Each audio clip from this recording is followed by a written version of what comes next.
القاتل زلزولي. من سيتكفل؟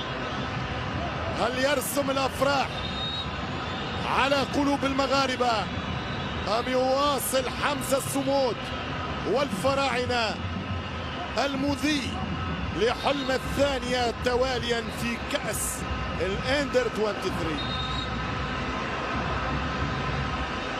هناك فيلم شهير سكوت حنصور، هنا سكوت لنتكلم. صعب مصيرية. زلزولي بيضيق، قال باش نشوط بالقوي، لاني ميسي لاني مارادونا، قال باش نشوط سنرى. صعبة جدا.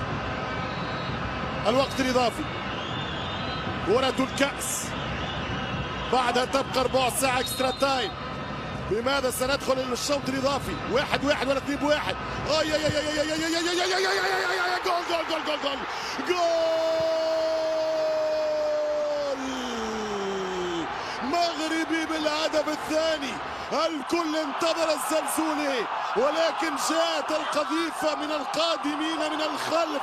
المغرب تخطف البطولة في آخر رداءات الوقت الإضافي، وخطأ قاتل من حمزة علاء، خطأ قاتل من الحارس. هذه هي كرة القدم.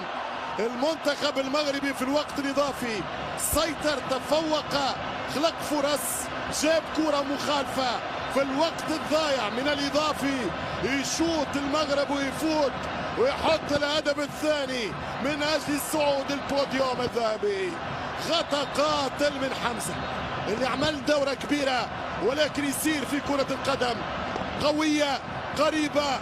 تمركز الدفاع كان متأخر، والكرة تحت يدين الحارس. كانت كرة زلزولي مباغتة.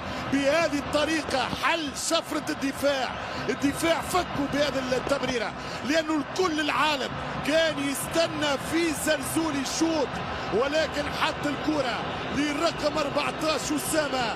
الكوتشينج لعصام الشرعي، والهدف الثاني يا عصام. 2-1 للمنتخب المغربي. مرة أخرى سكور 2-1 يحضر في الفينال. اللاعب اللي دخل في آخر التوقيت.